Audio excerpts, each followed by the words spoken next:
So Nicola Sturgeon says the Scottish Government is doing everything it can with the UK Foreign Office to secure the release of a member of staff who works at Britain's consulate in Hong Kong. Simon Cheng, an officer at the Scottish Development International Department, was last heard from more than 2 weeks ago when he visited the city of Shenzhen for a business meeting. China have confirmed he was detained at the border for allegedly violating the law.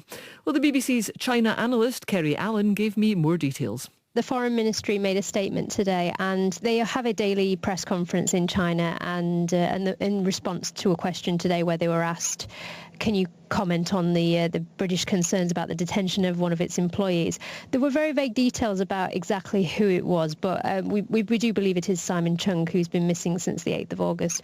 The response they gave, they said that they had to make clear first that this employee was a Hong Kong citizen, not a British citizen, and they said that means that he's Chinese, so this is entirely China's own affair. They also went into details saying that the UK had recently made a series of false remarks on the issue of Hong Kong, and they wanted the UK not to be casting blame on the Hong Kong issue. And one of the things I've noticed in the last 48 hours is that China's been really mounting an anti-British campaign because of how the UK has involved itself in the Hong Kong protests.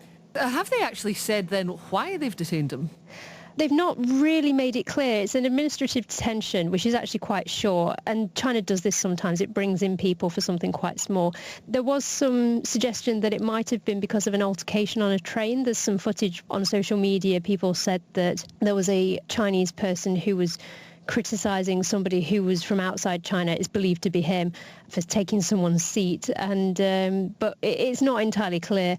The way the Foreign Ministry has put out its statement, it said that the Britain has recently issued a series of false remarks on the issue of Hong Kong, so it might be more related to something that he's said rather than something that he's physically done. Also, this train video, this came out on the 16th of August, whereas he'd been missing a week before.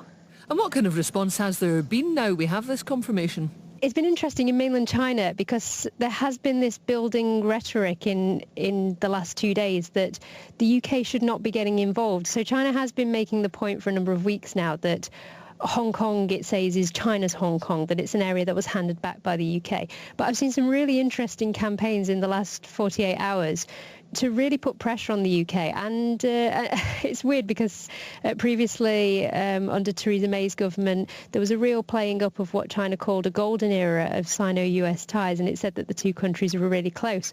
But in the last 48 hours, I've seen, I've first of all seen footage being rolled out from the archives of Margaret Thatcher and David Cameron talking about the police involvement in the miners' strike and the riots in the early noughties, that they're saying that police officers in the UK were very heavy-handed then, so the UK is a hypocrite to say that the police are being heavy-handed in Hong Kong. But also a specifically Scottish angle that I think is quite unusual, which is that there was a march in Aberdeen on Saturday, a peaceful march. People were playing bagpipes. There were a few people saying, telling reporters that they were really pro-independence. And Chinese media has been saying that Scotland's really frustrated with the UK, and China's been saying that the UK should be more focused on looking at its own problems rather than involving itself in Hong Kong's. So there's a lot of people basically saying that they support Scottish independence today in social media. That's the BBC's China analyst Kerry Allen.